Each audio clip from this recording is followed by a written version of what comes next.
स्वागत है आपका हमारे channel POB horror official channel में। कैसे हैं आप लोग? आज हम लेकर आए हैं नर पिशाच का दूसरा भाग। मैं ये कहानी स्टार्ट करने से पहले आपको बता देता हूं कि अगर आपने इस कहानी का पहला पार्ट नहीं सुना तो सुन लीजिए, जिससे आपको कहानी अच्छे से समझ आएगी। और मैं आप सभी का बहुत बहुत आभार करता हूं जो आप लोगों ने इस चैनल को इतना प्यार दिया है। आप लोगों की वजह से हमारे 1000 सब्सक्राइबर पूरे हो गए हैं। मैंने पहले पार्ट में कहा था कि अगर आप अपना नाम हमारे दूसरे पार्ट में चाहते हैं तो अपना नाम और शहर का नाम कमेंट करना, जिसमें हमारे एक भाई ने कमेंट किया था जो हमसे बहुत पहले से हमारे चैनल से जुड़े हैं। उनका नाम है प्रशांत जी, जो गुजरात के रहने वाले हैं। अगर आप भी चाहते हैं आपका नाम हमारे वीडियो में, तो अपना नाम और शहर का नाम इस वीडियो में कमेंट जरूर करें और सब्सक्राइब करना ना भूलें। अभी तक आप लोगों ने सुना था कि फादर एंथनी दौड़कर बाहर निकले। वह अब चर्च के बाहर खड़ा था।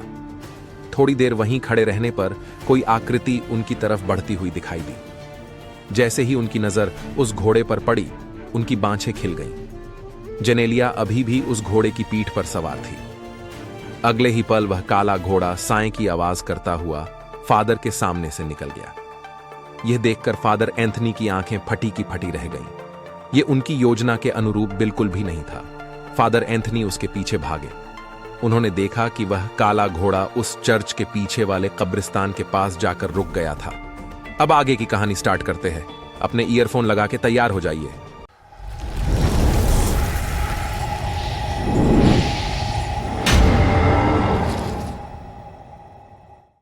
फादर एंथनी भी उस कब्रिस्तान के अंदर दाखिल हो गए।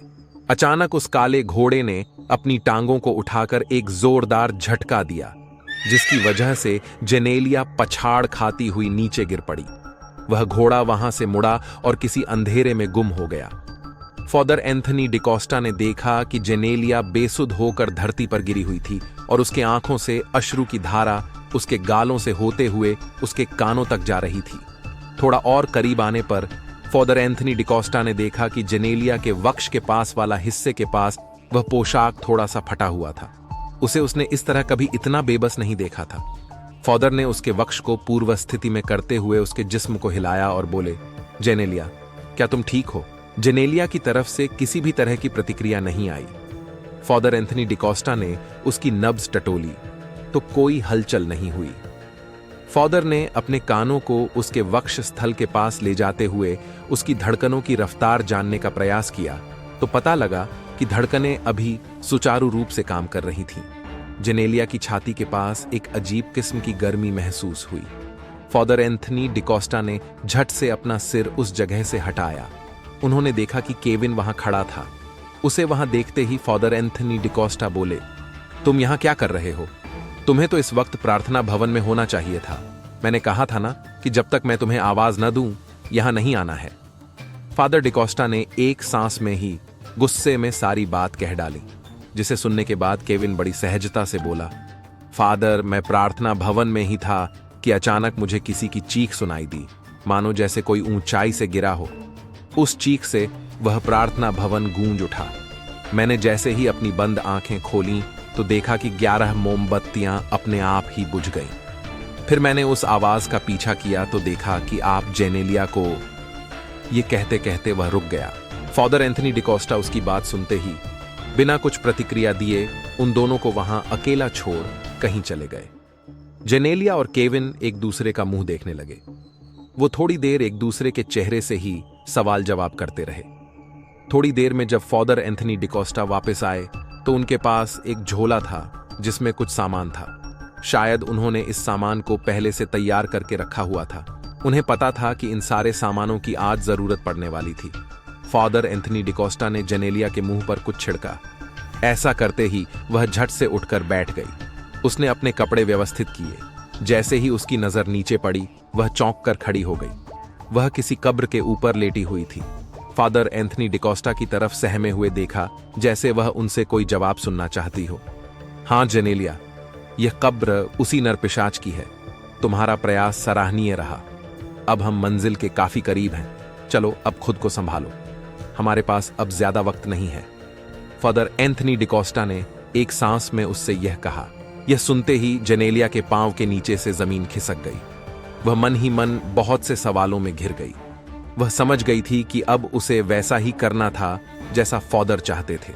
वह उनके अगले आदेश की प्रतीक्षा करने लगी। जेनेलिया, ध्यान से देखो, क्या इस कब्र के ऊपर मिट्टी में कोई सुराख दिखाई दे रहा है? उसने फादर एंथनी डिकोस्टा के हाथों से मिट्टी के तेल का लैंप लिया और उस कब्र का सूक्ष्म निरीक्षण करने में लग गई। कुछ कदम चलने के बाद वह एक जगह रुक गई और उस कब्र के एक हिस्से की तरफ अपनी उंगली से इशारा करने लगी। उसको ऐसा करते देख फादर एंथनी डिकोस्टा बोले, घबराने वाली कोई भी बात नहीं है, हमें खुश होना चाहिए। यह देखो, यह सुराख इस बात की पुष्टि करता है कि यह कब्र उसी नर पिशाच की है। अब तुम 4 कदम पीछे हटो, क्योंकि इस कब्र को खोलने का समय आ गया है। यह सुनते ही जेनेलिया झट से पीछे हट गई। फादर एंथनी डिकोस्टा पूरे दमखम से उस कब्र को खोलने में लग गए। कुछ ही पलों में वह उस कब्र को खोलने में कामयाब हो गए। कब्र खोलते ही अंदर एक ताबूत दिखा। जेनेलिया और फादर दोनों ध्यान से उस ताबूत को देखने लगे। उस ताबूत को देखते ही फादर एंथनी डिकोस्टा को जेनेलिया की उस बात का ध्यान आया जो उसने पिछले महीने अमावस की रात की अगली सुबह बताई थी। उसने बताया था कि उस चर्च के आसपास मवेशियों, भेड़ों, कुत्तों की आए दिन हत्या होती रहती है। हर मृतक के गले पर 2 गहरे सुराख होते थे। यह खौफ लोगों पर इस कदर हावी हुआ कि लोगों ने आसपास के इलाके को खाली कर दिया था। सूर्यास्त के बाद चर्च के आसपास कोई भी भटकने से खौफ खाता था। जेनेलिया ने यह भी बताया कि यह सारी मौतें विवादास्पद थीं। पंचनामे में भी यह साबित हुआ कि वह सारी मौतें स्वाभाविक नहीं थीं। इसी सनसनीखेज रिपोर्ट की वजह से लोगों में भय ने दस्तक दे दी थी। जेनेलिया ने यह भी बताया था कि रिश्तेदारों या पड़ोसियों की मौत यह प्रमाणित करती है कि यह मौत का खेल किसी पिशाच का ही है। उसने बताया था कि पिशाच किसी नियत और निश्चित इलाके में ही सक्रिय रहते थे। उसने गांव के कुछ लोगों से मिलकर उसके बारे में काफी खोजबीन की थी, जिससे यह पता चला था कि पिशाच छोटे मोटे भूतहा कार्यों के जरिए अपनी मौजूदगी का एहसास दिलाते थे, जैसे कि छतों पर पत्थर फेंकना, घर के सामानों को अस्त व्यस्त कर देना और सोते हुए लोगों पर दबाव डालना इत्यादि। वह लोगों को मारने से पहले इस तरह के कार्यों को अंजाम देकर लोगों को डराने का काम करते थे।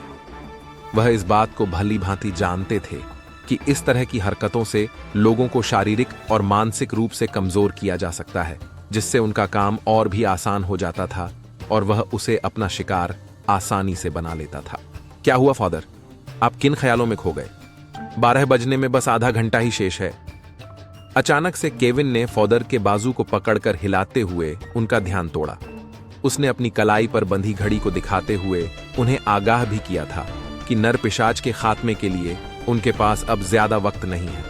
ओह, मैं किसी पुरानी यादों में खो गया था।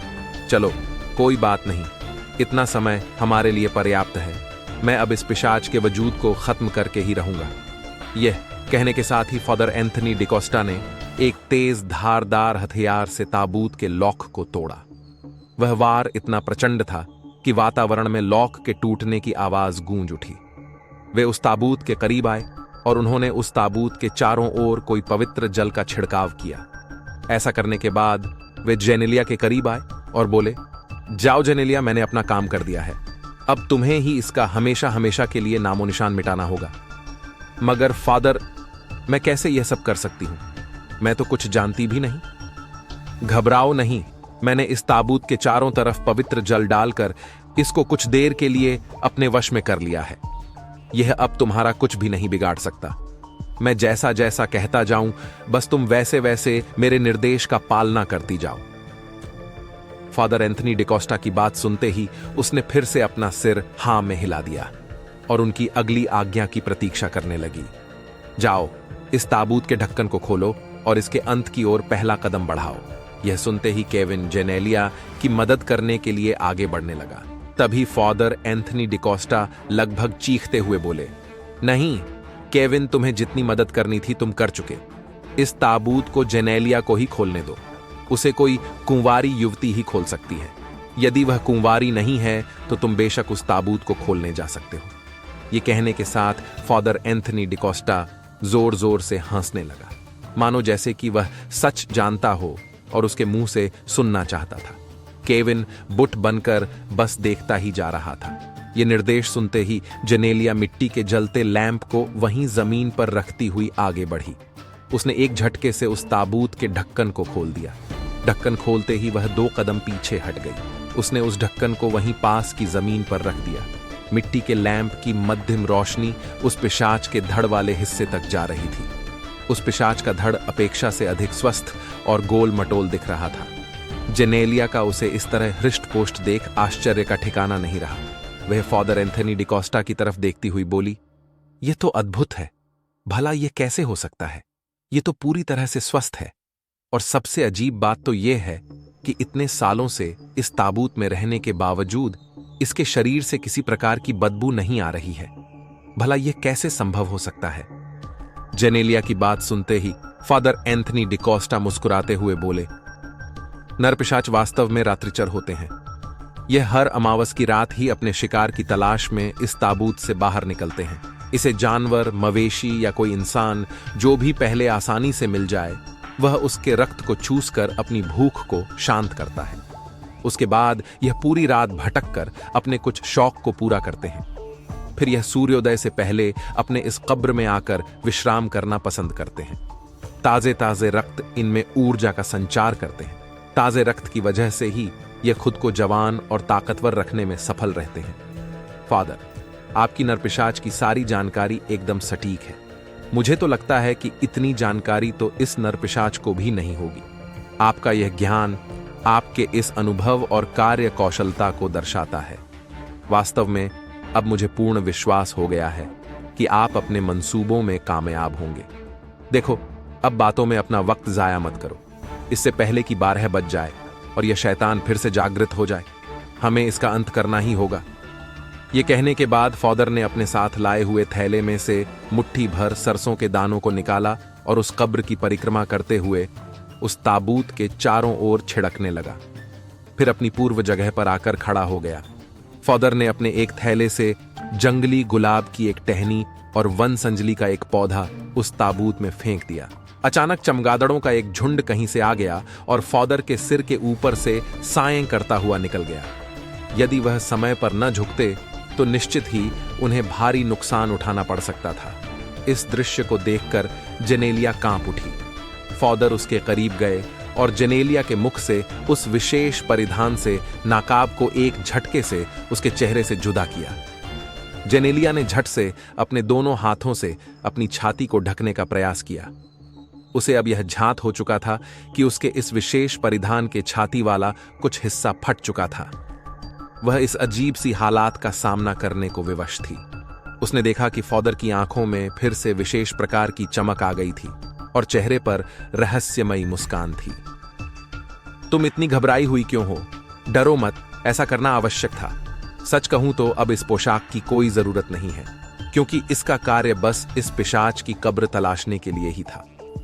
फादर के ऐसा कहते ही जेनेलिया के मन में संदेह उत्पन्न हुआ कि वह अचानक इस तरह की बातें क्यों करने लगे।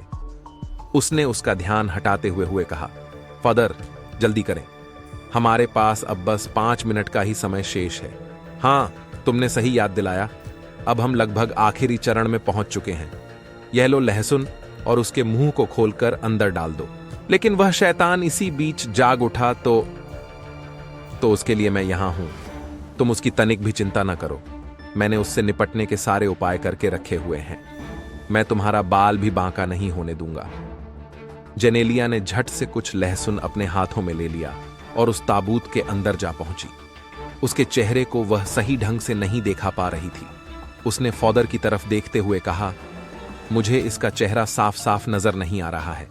क्या आप उस मिट्टी के लैंप को करीब लाकर मुझे इसके मुंह को दिखाने में मदद कर सकते हैं? नहीं, मैं यह बिल्कुल भी नहीं कर सकता। यदि मैंने ऐसा किया तो तुम उसका चेहरा देखकर भयभीत हो सकती हो और हो सकता है कि तुम डर कर यहां से भाग जाओ। फादर की बात सुनते ही जेनेलिया को बड़ा ही अजीब लगा। वह इस सुनसान जगह पर काफी सालों से अकेले ही रहती आई थी, लेकिन वह कभी किसी से नहीं डरती थी। इस बात का पता फादर को भी था। आज उनके व्यवहार में भी बदलाव नजर आ रहा था। वह संदेह भरी नजरों से फादर की तरफ देख रही थी। इससे पहले कि जेनेलिया अपना निर्णय बदलती, फादर ने उसे इस बार सख्त आवाज में नसीहत दी, व्यर्थ की बातों में अपना समय मत गंवाओ। मत भूलो कि इस घड़ी के लिए मैं पिछले 24 सालों से इंतजार कर रहा हूं। तुम्हें ऐसा करना ही होगा। ये सुनने के साथ जेनेलिया ने अपने कांपते हाथों से अंधेरे में उस पिशाच का मुंह टटोलते हुए उसके मुंह में लहसुन की कली डाल दी और झट से उस ताबूत से बाहर आ गई। बाहर आते ही उसकी जान में जान आई। उसने एक गहरी सांस ली और अपनी धड़कनों को नियंत्रित करने लगी। अभी आराम करने का समय नहीं आया है। जब तक हम इस शैतान का खात्मा नहीं कर देते, हम चैन की सांस नहीं ले सकते। तो अब मुझे क्या करना होगा फादर? अब आखिरी और अंतिम कार्य है जो तुम्हें बड़ी हिम्मत से करना होगा। जरा सी भी चूक हमारे सारे किए कराए पर पानी फेर सकती है। मैं इस आखिरी कार्य को करने के लिए बिल्कुल तैयार हूं। बस आप बताइए कि इस शैतान के खात्मे के लिए मुझे क्या करना होगा। ये ओक मतलब जैतून की लकड़ी से निर्मित एक लकड़ी का खूंटा है। इसे सीधे उस नरपिशाच के छाती के बीचों बीच रखकर इस हथौड़े से वार कर दो। ऐसा करते ही उस शैतान का नामो निशान हमेशा के लिए मिट जाएगा। ये सुनते ही जेनेलिया एडी से छोटी तक कांप उठी और लड़खड़ाती हुई जुबान से बोली, सॉरी फादर, मैं यह नहीं कर सकती। मैं इस तरह किसी की जान नहीं ले सकती। जेनेलिया की बात सुनते ही वे उसके करीब आए और बोले, अरे यह मत भूलो कि यह एक आम इंसान नहीं बल्कि एक वहशी नर पिशाच है जिसने कई लोगों की जान ली है। तुम ऐसा करके पुण्य का काम कर रही हो।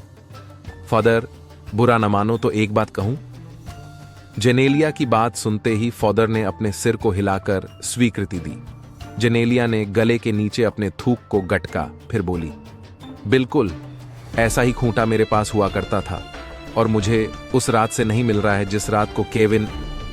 ये कहती हुई जेनेलिया चुप हो गई। उसके मुंह से उस रात की सच्चाई एक बार फिर से निकलते निकलते रह गई थी।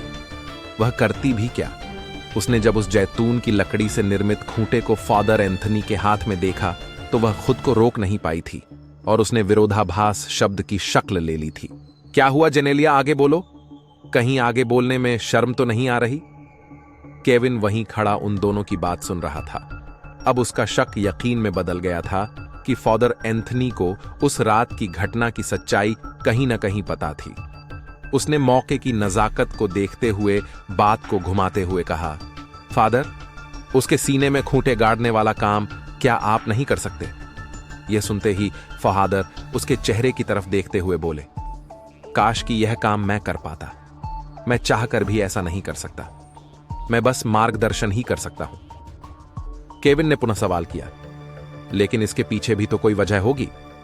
देखो केविन, मेरा वादा है कि तुम यह अंतिम काम कर दो तो उसके बाद तुम जो भी पूछोगे मैं सब सिलसिलेवार तरीके से बताने के लिए तैयार हूं। बस मेरा यह आखिरी काम कर दो और इस नरपिशाच को आज हमेशा हमेशा के लिए मुक्त कर दो। इससे पहले कि केविन कुछ और सोचता या उसके मन में कोई और अटकलें आती, इस बार फादर ने जोर से चीखते हुए कहा, जेनेलिया, जल्दी करो, सोचने में वक्त बर्बाद मत करो। देखो अब बस कुछ पल ही शेष हैं। यह कहने के साथ ही फादर ने जैतून की लकड़ी का बना हुआ खूंटा और हथौड़ा उसके हाथ में थमा दिया। जल्दबाजी के चक्कर में उस खूंटे का नुकीला हिस्सा जेनेलिया के अंगूठे में जा चुभा। अंगूठे से टप टप करते हुए खून की बूंदें टपकने लगीं। इस तरह खून की बूंदें टपकते देख फादर की आंखें चमक उठीं। वह बिजली की फुर्ती से जेनेलिया की तरफ लपके और उसके हथेली को पलक झपकते ही अपने मुंह में लेकर चूसने लगे। ऐसी हरकत देख जेनेलिया को बहुत अजीब लगा। उसने एक जोरदार झटके से अपने अंगूठे को खींचा और अगले ही पल वह अपने अंगूठे को आजाद करवाने में कामयाब हुई।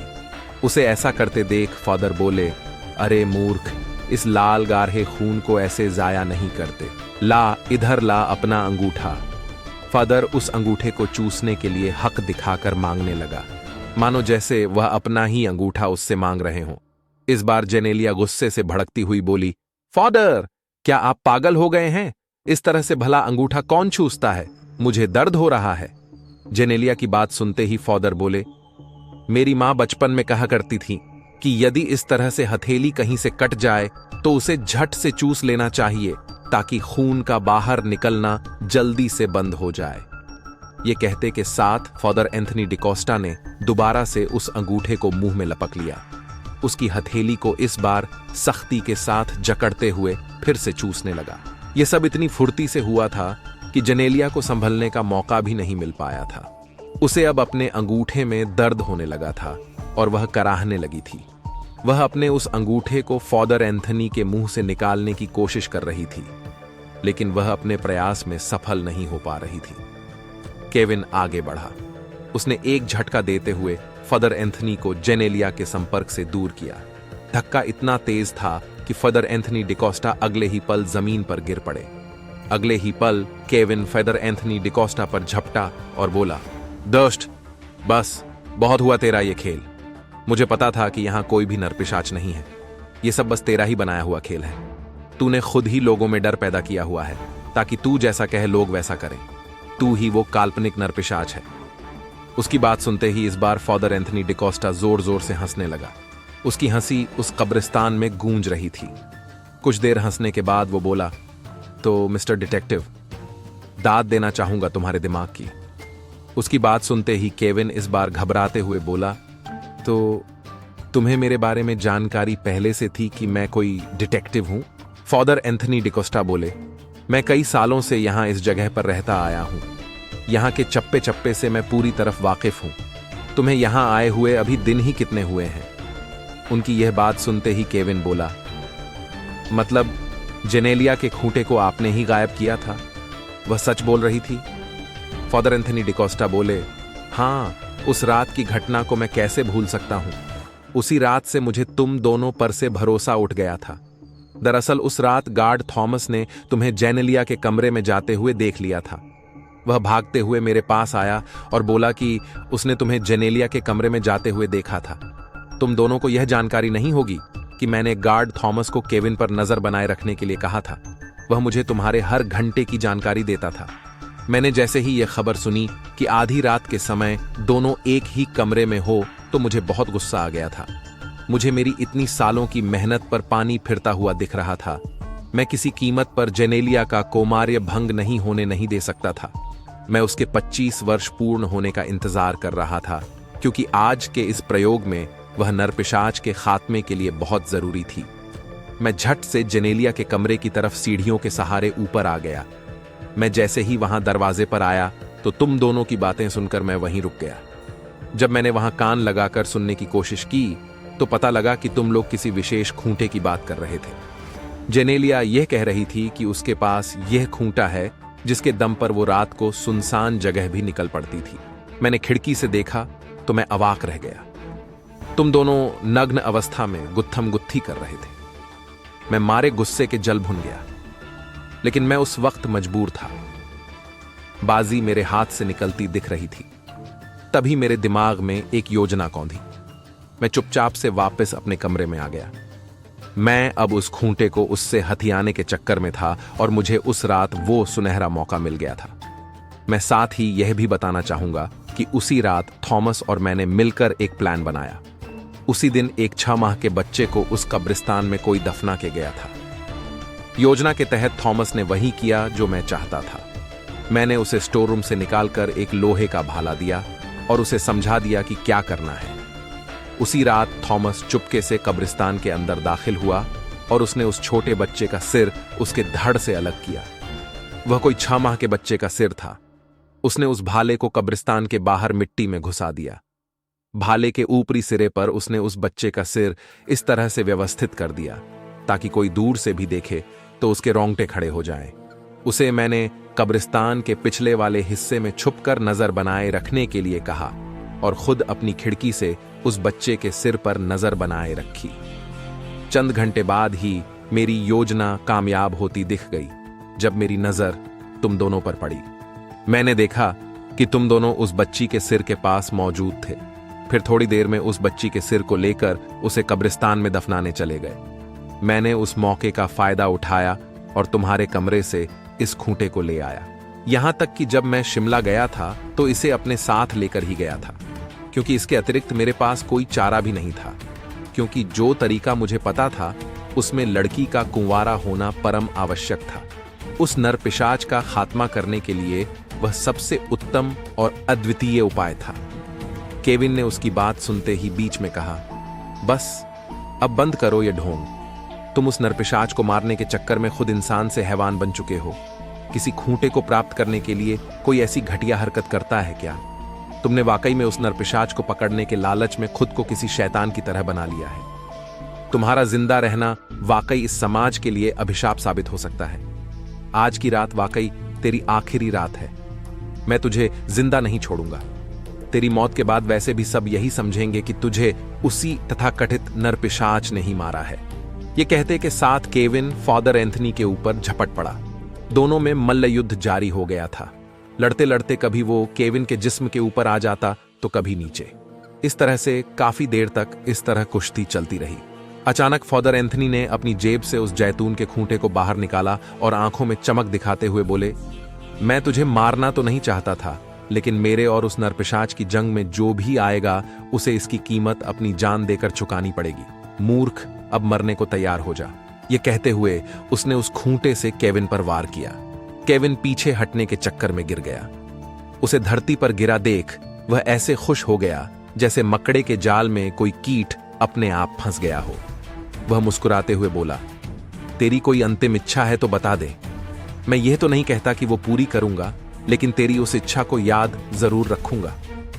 यह कहते हुए वह खूंटे को लेकर केविन के पेट में घुसेड़ने के लिए झुका। केविन तुरंत अपने बाईं तरफ पलट गया, जिसकी वजह से वह खूंटा वहां जमीन के अंदर घुस गया। इससे पहले कि वह उस खूंटे को उस मिट्टी से बाहर निकालता, केविन झट से उसकी पीठ के पीछे आ गया और उसे पीछे से जकड़ लिया। फादर एंथनी भी चालाकी दिखाते हुए केविन को पीछे की तरफ धकेल दिया। अब वह केविन के ऊपर और केविन उसके नीचे था। उसके शरीर से अजीब किस्म की बदबू आ रही थी। फादर एंथनी के दिमाग में बहुत कुछ चल रहा था। वह किसी तरह केविन को मौत के घाट उतरना चाहता था। उसके चेहरे के भाव बता रहे थे कि केविन और जेनेलिया के संबंध से वह बेहद खफा था। शायद वह केविन की जान लेने के बाद जेनेलिया को भी मौत के घाट उतरने वाला था। फादर एंथनी अगले ही पल केविन के दोनों हाथों को केविन की पीठ के पीछे ले जाते हुए मरोड़ दिया। केविन मारे दर्द के बिलबिला उठा। ऐसा लगा कि केविन की हड्डी अब चटखने वाली ही है। केविन की आंखों से आंसू की धारा फूट पड़ी। केविन इस वक्त बहुत विवश था। केविन को अपनी लाचारी पर अब गुस्सा आ रहा था। फादर एंथनी का चेहरा अब सुर्ख लाल हो चुका था। उसके पसीने की बूंदें केविन के चेहरे पर पड़ रही थीं। उसने केविन को अच्छी तरह लॉक कर दिया था, जिसकी वजह से केविन अब बिल्कुल भी नहीं हिल पा रहा था। उसने मौके की नजाकत को देखते ही उस खूंटे से केविन की छाती पर वार कर दिया। केविन फुर्ती दिखाते हुए एक तरफ पलटा, लेकिन इस बार कामयाब न हो सका और वह खूंटा केविन की दाहिनी भुजा में घुस पड़ा। उस खूंटे का आधा भाग केविन के भुजा में धंसा हुआ था और वह दर्द से छटपटा रहा था। फादर एंथनी ने अगले ही झटके में उस खूंटे को उसके बाजू से निकाल लिया। केविन दर्द से चीख पड़ा। केविन के लिए वह दर्द असहनीय हो गया था। वह अपने भुजा को पकड़े पीड़ा से कराह रहा था। फादर एंथनी उस खूंटे को लेकर जेनेलिया के करीब आया और उससे बोला, देखो जेनेलिया, मैं जो कर रहा हूं उसमें ही हमारा भला है। मैं यकीन के साथ कह रहा हूं कि नरपिशाच का वजूद है और आज हमारे पास आखिरी मौका है। काफी देर से खामोश जेनेलिया बोली, फादर, मैं आप पर कैसे यकीन कर लूं कि आप सच बोल रहे हो? एक तरफ केविन अपने जख्मों से जूझ रहा है और दूसरी तरफ आप दूसरों की जिंदगी में ताका झांकी करते हो। बोलो, कैसे कर लूं यकीन? उसकी बात सुनते ही फादर एंथनी बोले, देखो, मैं ज्यादा नहीं, बस इतना ही कहना चाहूंगा कि मैंने इस घड़ी का 24 वर्ष का लंबा इंतजार किया है। मेरी बस एक आखिरी इच्छा पूरी कर दो, उसके बाद मैं कुछ भी नहीं कहूंगा। तुम दोनों अपनी मर्जी के खुद मालिक होंगे। मैं किसी भी तरह का हस्तक्षेप नहीं करूंगा। नहीं जेनेलिया, बिल्कुल भी नहीं। इस शैतान की बातों पर विश्वास मत करना। यह आवाज केविन की थी, जो जेनेलिया को सावधान रहने के लिए कह रहा था। अगले ही पल उन दोनों के सामने अपनी घायल भुजा को थामे वहां आ पहुंचा था। उसकी भुजा से रक्तस्राव जारी था। उसने अपनी बात को आगे बढ़ाते हुए कहा, जेनेलिया, मैं दावे के साथ कह रहा हूं, कोई नरपिशाच विशाच नहीं है। बस इसने हमें भरमाने का काम किया है। नरपिशाच बस इसकी शैतानी दिमाग की उपज मात्र है। इसने जानबूझकर डराने का काम किया ताकि लोग इसकी हर बात आसानी से मानते रहें। उसकी बात सुनते ही इस बार फादर एंथनी चीखते हुए बोले, बस खामोश, बहुत हुआ ये सब।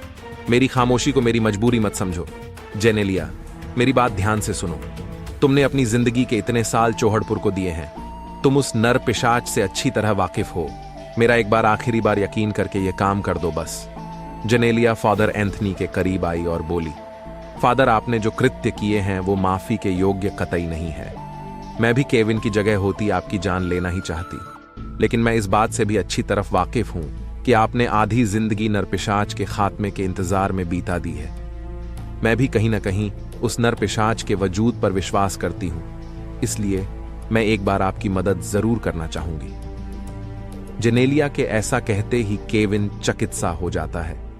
उसे न चाहते हुए भी उसकी बातों पर यकीन करने पर मजबूर होना पड़ जाता है। उसे कुछ समझ में नहीं आ रहा था कि जेनेलिया ने उनकी बातों पर सहमति क्यों जता दी थी।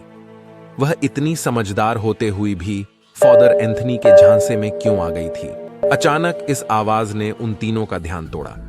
तीनों ने देखा कि आवाज कब्रिस्तान के सामने वाले चर्च से ही आ रही थी।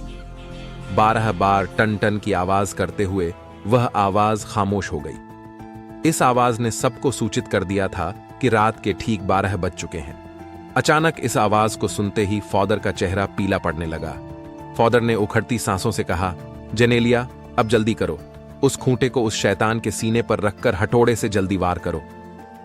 जेनेलिया अब समझ चुकी थी कि उसने जल्द ही ऐसा नहीं किया तो उन दोनों को इस भूल की सजा अपनी जान देकर चुकानी पड़ सकती थी। जैसे ही उसकी नजर उस कब्र की तरफ गई, उसने देखा कि उस कब्र के अंदर रखे ताबूत से हल्की लाल रोशनी निकल रही है। वह जैसे ही उस ताबूत के पास आई तो उसने देखा कि वह रोशनी उस नर पिशाच की आंखों से आ रही थी। ये देखकर वह बहुत ही ज्यादा भयभीत हो चुकी थी। एक एक पल उस पर भारी सा पड़ता नजर आ रहा था। फादर की ऊर्जा भी धीरे धीरे क्षीण होती जा रही थी। वह अब घुटने के बल बैठ चुका था। जेनेलिया ने झट से उस मिट्टी के तेल का लैंप उस कब्र के समीप रखा और जैतून से बने उस खूंटे को हाथ में सख्ती से पकड़ते हुए उस नरपिशाच की छाती के ठीक बीचों बीच टिका दिया। जैसे ही जेनेलिया ने हथौड़े को हवा में लहराकर खूंटे पर निशाना साधा, उसकी नजर उस नरपिशाच के चेहरे पर पड़ी। मिट्टी के तेल वाला लैंप पास में होने की वजह से वह उसके चेहरे को साफ साफ देख पा रही थी। उसके चेहरे पर नजर पड़ते ही वह थर्र थर्र करके कांपने लगी। अगले ही पल उसके हाथ से वह हथौड़ा छूट गया। उसने देखा कि ताबूत के अंदर उस नरपिशाच की दोनों आंखें खुल चुकी थीं। वह अब फिर से जागृत हो गया था। उसे अपनी आंखों पर विश्वास नहीं हो रहा था। उसने झट से फादर की तरफ देखा। अचानक लात का एक जोरदार वार जेनेलिया की पीठ पर पड़ा और वो उस ताबूत में जा गिरी। अगले ही पल उस ताबूत से 2 हाथ बाहर निकले और जेनेलिया को अपने आगोश में ले लिया। हाँ, सबके सब मरेंगे, आज कोई नहीं बचेगा, मैं किसी को भी जिंदा नहीं छोड़ूंगा। यह कहते हुए फादर एंथनी किसी शैतान की तरह ठहाके मारकर हंसने लगा। उसको इस तरह से हंसता हुआ देख केविन गुस्से से तिलमिला उठा। वह फादर एंथनी पर झपटा और पलक झपकते ही उसे जमीन पर गिरा दिया और झट से वह उसकी छाती पर सवार हो गया। आखिर तू अंतिम समय पर भी दुष्टता करने से बाज नहीं आया, मैं तुझे जीवित नहीं छोड़ूंगा। यह कहता हुआ वह उसके चेहरे पर मुक्के बरसाने लगा, लेकिन उन मुक्कों का उस पर कोई असर नहीं हो रहा था। अचानक जेनेलिया की आवाज ने उसका ध्यान भंग किया।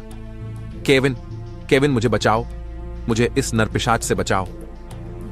यह आवाज सुनते ही केविन जेनेलिया की तरफ भागा। वह उस ताबूत के पास पहुंचा तो उसके होश उड़ गए। उसने देखा कि उस ताबूत के अंदर एक लंबी कद काठी का शख्स था, जो कि अपने हुलिया से किसी नरपिशाच की भांति ही लग रहा था।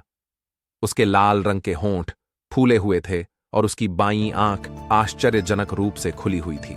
उस नरपिशाच ने जेनेलिया को अपने बाजुओं में सख्ती से जकड़ लिया और अपने दोनों नुकीले दांत उसकी गर्दन में चुभो दिए।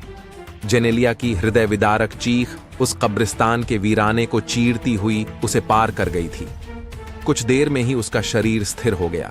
उसके शरीर में किसी प्रकार की हलचल नहीं हो रही थी। उसकी सांसें हमेशा के लिए थम गई थीं। केविन ने पलटकर देखा तो फादर एंथनी डिकोस्टा अब भी किसी पागल की तरह हंसे जा रहा था। अब वह खड़ा हो चुका था और केविन की तरफ ही आ रहा था।